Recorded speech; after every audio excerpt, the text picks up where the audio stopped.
আজকে হলো রবিবার, আর রবিবার আমার ঘুরতে যাওয়ার দিন। শরীরটা খুব একটা ভালো না আমার কিছুদিন ধরে, তাই জন্য ভাবলাম একটু ঠিকঠাক করে সাজগোজ করি, তাহলে যদি ভালো লাগে একটু দেখতে। তো এই আনারকলি চুড়িদারটা পরেছি, এটা অনেক দিন পরে পরলাম, এটা আমার 2 বছর আগের জামা। এবার একটু সাজগোজ করবো। কেমন লাগছে? মাকে দিয়ে চুলটা বাঁধাবো, কানের করবো, তাহলেই আমি রেডি। আর এরপর তোমাদের সাথে শেয়ার করবো যে আমি কোথায় যাচ্ছি। চলো, রেডি হয়ে গেছি সমস্ত রকমভাবে। এবার চলো বেরোচ্ছি, তোমাদেরকে দেখাই যে কোথায় যাই। ঘুরতে যাওয়া হলে আমার শরীর একদম চাঙ্গা হয়ে যায়। তো সেদিন আমাদের বন্ধুরা মিলে দেখা করার কথা ছিল পৌলমীর বাড়িতে।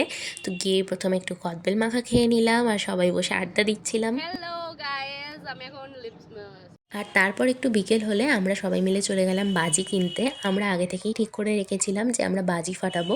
সেদিন কিন্তু ছিল ভূত চতুর্দশী, কিন্তু কিছু করার নেই, পরের দিন কারোর ছুটি নেই, তারপর দেখা হবে না, তাই জন্য আমরা আগের দিনই দেখা করে সব বাজি টাজি ফাটিয়ে ফেলেছি।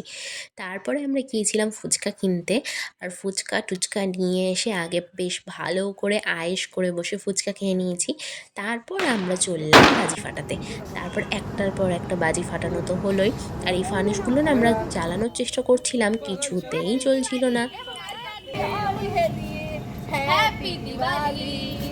তো এই কটা বাজিতে আমাদের কিছুতেই মন ভরেনি। তারপরে আবার বাজি আনতে যাওয়া হয়েছে, তারপরে গিয়ে এই তুবড়িগুলো নিয়ে আসা হয়েছিল, আর এইগুলো ছিল খুব সুন্দর। সবাইকে শুভ দীপাবলির অনেক অনেক শুভেচ্ছা। তোমরা দিনটা অনেক ভালো করে কাটাও, আর অবশ্যই সবাই কিন্তু সেফ থেকো। টাটা।